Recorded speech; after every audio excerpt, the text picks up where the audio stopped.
Hello दोस्तों, story with Manoj भाई में आपका स्वागत है। एक छोटी सी कहानी लेकर आया हूँ अहंकार का फल मूर्तिकार की। एक समय की बात है। एक गांव में एक मूर्तिकार रहता था।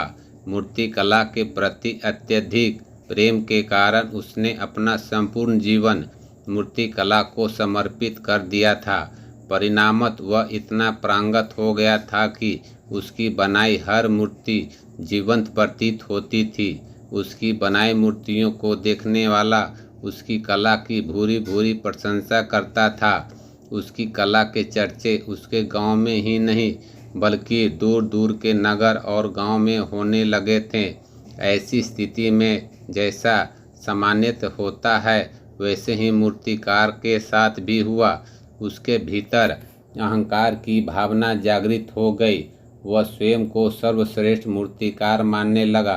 उम्र बढ़ने के साथ जब उसका अंत समय निकट आने लगा तो वह मृत्यु से बचने की युक्ति सोचने लगा। वह किसी भी तरह स्वयं को यमदूत की दृष्टि से बचना चाहता था ताकि वह उसके प्राण न हर सके। अतः उसने एक युक्ति सूझ ही गई। उसने अपनी बेमिसाल मूर्ति कला का प्रदर्शन करते हुए 10 मूर्तियों का निर्माण किया। वे सभी मूर्तियां दिखने में हूबहू उसके समान थी। निर्मित होने के पश्चात सभी मूर्तियां इतनी जीवंत प्रतीत होने लगी कि मूर्तियों का मूर्तिकार में कोई अंतर ही न रहा। मूर्तिकार उन मूर्तियों के मध्य जाकर बैठ गया। युक्ति अनुसार यमदूत का उसे एक मूर्तियों के मध्य पहचान पाना असंभव था। उसकी युक्ति कारगर भी सिद्ध हुई। जब यमदूत उसके प्राण हरने आया तो 11 एक चिरकी मूर्तियों को देख चकित हो रह गया। वह उन मूर्तियों के अंतर कर पाना में असमर्थ था, किंतु उसे ज्ञात था कि इन्हीं मूर्तियों में से मध्य मूर्तिकार छुपा बैठा है।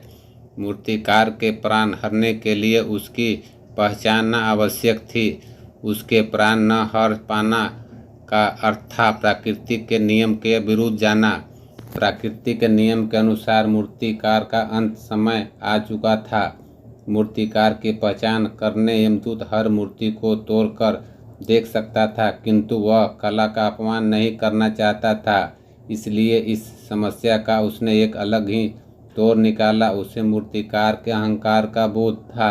अतः उसके अहंकार पर चोट करते हुए वह बोला, वास्तव में सब मूर्तियाँ कलात्मक और सौंदर्य का अद्भुत संगम है, किंतु मूर्तिकार एक दृष्टि का बैठा। यदि वह मेरे सम्मुख होता तो मैं उसे उस दृष्टि में अवगत करा पाता। उसकी मूर्ति में दृष्टि की बात सुन अहंकारी मूर्तिकार का अहंकार जाग गया।